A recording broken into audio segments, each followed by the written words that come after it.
Congratulations. Why now? Ah, wow. You know, when you've been somewhere for several years and you have seen progress and you feel that the department is in good hands and on strong standing, then you know it's your time. You've done what you have been called to do. And I really feel that I'm at this point now. 3.5 years ago when I arrived here in Raleigh, it's a great department, a lot of things happening, but we knew that there were a lot of more things that we wanted to do. I feel that we have accomplished that, and now we have strong leadership in place, and so I'm ready to pass the mantle. And is this a full retirement, or is this a pause and then you may re-enter the world of employment somewhere? So I've gotten that question a lot, and what I've told everybody, and I'll tell you, is that for now it is a pause. I'm going to take some time off. I really need that time. Go back with family. My husband and I have been living at different residences with me being here, so we want to be back under one roof. And then, you know, I'll reevaluate after that time and just decide what I want to do, what my next chapter is. When you look back on your time, what do you think is your biggest accomplishment here? There are so many because of our team, what we did together as an organization. But I think there are two things that I'm most proud of. One being that we were able to get our vacancy rate down considerably. In fact, we're down to about 40 vacancies in the department, where we were up at 150 when I arrived. And that was because of the time that we were in, right? With 2020 and George Floyd and the aftermath of that, we saw a lot of people leaving the profession. But since that time, we've seen the pendulum swing back the other way, where people are wanting to be a part of public safety. They want to come back to policing, and it's a great profession. It's a noble profession. And so that is, I'm super proud that we've been able to reduce those vacancies, and I feel very, very, very confident that this department is going to get 0 vacancies very soon. And then after that, it'll be time to grow the department so that we can get more officers here in the Raleigh area. That's the first thing. The second thing that I'm super proud of is that we were able to start our police foundation, which has been instrumental in helping us to get equipment that we need for the police department, and also advocacy, people who support this police department and what they're doing. When you don't have that kind of support, it's near impossible to get things done. But having that community support from business leaders, community members, just outright leaders in our community really makes a difference and moves the dial for you. And I know that foundation has really helped Officer Gillick. How is he doing? Do you have any hopefully positive updates to share there? Yes, we're excited that he is progressing well. He is just a fighter. He is just a strong person, and we're very grateful for that. I know his family will let us, give us more information as that's available. But I went to visit him a couple weeks ago, and he looks fantastic. I'm so happy to see his progress. As one of the many African-American female police chiefs in our area, how do you feel like that played an impact on your role and how you were able to affect the community, and to what extent does that factor into your legacy? Right. With this being African American History Month, Black History Month, super proud of my heritage, super proud to be a woman sitting in this seat representing this great city, the capital city of North Carolina. And I think the impacts have been great. When other young women see me in this seat, they know that it's possible, that they can do it as well. It was a woman that recruited me into policing, because it was not a profession that I even thought I would enter. When I was in college in my last year, I saw a female recruiter that was at my school, and she was recruiting for the police department. And I looked at her, she was sharp, she was very articulate, she was very confident, and I says, I think I can do that. I think I could do that. And she ended up being a mentor of mine. In the first couple years on the police department, she was very inspiring, and I hope that I have been that to other women, but not just women, but young men as well, that they can see that their sister, their mother, their niece, their aunt can do this job and do it just as effectively as the men do it. What do you hope for your successor? Do you have any characteristics that you are really looking for? Yes, I would say to my successor, you have to be community-minded. You have to make sure that you embed the community in everything that you do in the police department. I would say to that person that if you have the community on your side, you're going to be able to really accomplish a lot, and you're going to move the dial. I would encourage that person to make sure that they're out front, that they're transparent. If there's an officer involved shooting, if there's a critical incident, don't hide behind a shield or hide behind the walls. Get out and speak to the community about that incident and be transparent with them. I will also say to that person while you're investing in the community, make sure you invest internally as well. Your employees need to see you, they need to know you, they need to know that you care, they need to know that you're a fair leader and that you're going to do the right things in the eyes of the organization. And how, I know before you took the job or as you were taking the job, one of your goals was to be very present in the community. How do you feel like you did on that metric? I think I did well, given, and I say that humbly.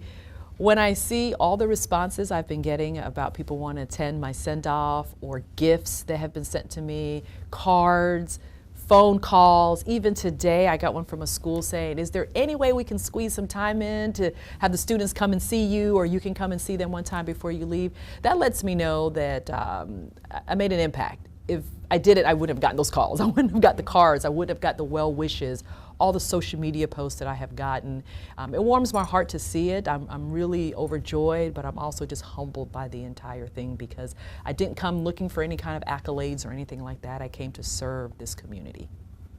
And one of the things that, you know, we've noticed, I think we've talked about this even before, is just the youth violence, not just in Raleigh, but like all over the state, all over the country, and I'm sure that's been a focus of yours as chief. What do you see as the opportunities there moving forward for the next person to pick up the torch and try to really tackle that? It's a heavy lift, because our youth are so delicate, and there's so many complexities that are involved when it comes with our young people, right? They're not adults. Their brains aren't fully developed, the whole science of that. So you can't treat them like adults, but yet the crimes they're committing are adult crimes, right? They're pretty violent. So you can't not just look the other way on that. There has to be repercussions. There has to be, you have to do something about it. So I would say to my successor that you have to continue to work with our youth programmers. You have to be embedded with our local, federal, state partners to see what tactics you can use, what strategies there are out there. You got to just make investments, I guess is the best way I can summarize it, because there is so much going on in the lives of our young people, and we always want to put them all in one bucket and treat them the same way when you can't. You can't do that. Is it hard to step away from such a go, go, go, go, go job?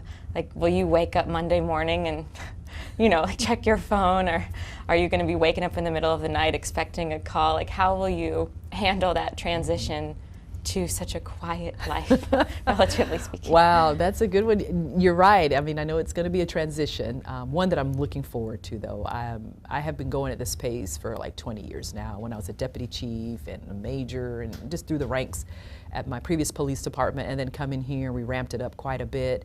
I'm looking forward to slowing down a little bit. I don't know how it's going to be overall, and that's why I'm going to give myself a couple months, and then I'll know for sure, but I am looking forward to just for the pace slowing down. Do you have any hobbies you're going to engage in? Ah, gosh, my hobbies are.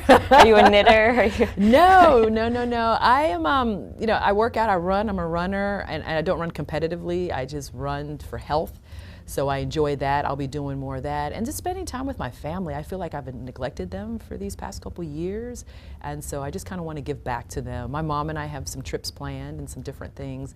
So I'm looking forward to spending time with her. I think those are the main questions. I guess the biggest challenges facing Raleigh Police, what would you say those are? Yeah, so the biggest challenges, one is going to be to expand this police department. A city this size needs more officers. Just, we are short. We're allocated 800, we should be at 1,000 officers easily, just based on our population. So that's going to be a challenge for the next chief, to ensure that they keep the foot on the pedal to increase the police department and get the resources that this department needs. You got to outfit those officers, you got to make sure you have cars and all that. And sometimes that can be a challenge to get. So I think that's going to be huge. And then just really keeping your eyes on crime trends. So violent crime, right now violent crime is down, and I'm so happy to be able to leave the department in that area in that way. I think that's outstanding that we've been able to impact violent crime in such a significant way. Continuing to do that, because that's where fear comes in the communities when you see violence. When we have incidents that happen like what happened in North Hills, or what happened on I-40 with the shooter, or even the incident in which Officer Gillick was shot that is nerve-wracking to the general public, and we understand that. So just being able to be laser focused on violent crime and violent crime prevention, I think is going to be huge. That's a challenge for the next chief, but I'm sure that person will be up to it and they will do a great job. And then lastly, was there a moment that you knew, like, it's my time, or was it a slow kind of realization? I think I don't know that it was a moment. I think it's just a culmination of different things. When you feel like you have accomplished what you have been called to do, then you have a peace to be able to move on. And then also to, you know, for me, I have ambitions to do greater things in law enforcement and for the community. And so being able to step aside, to go into another realm to be able to do that, you know it's time. I see. Okay. Chief, Yes. the time that you came in was such a weird, tumultuous time, just for for the community, for the country, everything else. How do you look back on that? I mean, as far as kind of coming in at the time that you did, and just, I guess, did it seem longer? Did it seem short? You know what I mean? It's one of those, just such a weird time that we all went through, and just to experience that and going into this post and now coming out the other side of it. How do you look back at that kind of time and everything that was going on? Yeah, right. You know, I think about in 2021 when I came into this role, the police was just, we were so, I don't want to say isolated, that's not the word. Let me just kind of back up. When I came into the role in 2021, we were very divided. Our nation was very divided, and the police was on one side and the community was on the other side. And we knew we had to bridge that gap somehow. And in the last 3 years, I feel so confident that we have. As a community, this Raleigh community has really rallied behind the officers. And if you think I'm kidding, just go to our social media pages and see the comments, see how people revere us, and they talk about all the great things this department's doing. I see my officers out at Dix Park sledding with children. I don't think we were doing that in 2021. It was just, people didn't even want their children being around the police. But now we've come to a point now where the community has regained their trust in us. We want to continue to build that. They know as a police department we're coming, we're responding if they have a call, that we're concerned about what's happening to them, and that we're going to do our best as a police department to rectify that. We just need to continue in that way. We do not want to go back to where we saw where police was, where police were known to perhaps violate somebody's rights. There's no place for that, and we never want to do that. And as I leave, I don't want my legacy to ever be that I condone that kind of behavior. I was very strict about making sure that our officers treated people with respect and that we were a professional agency.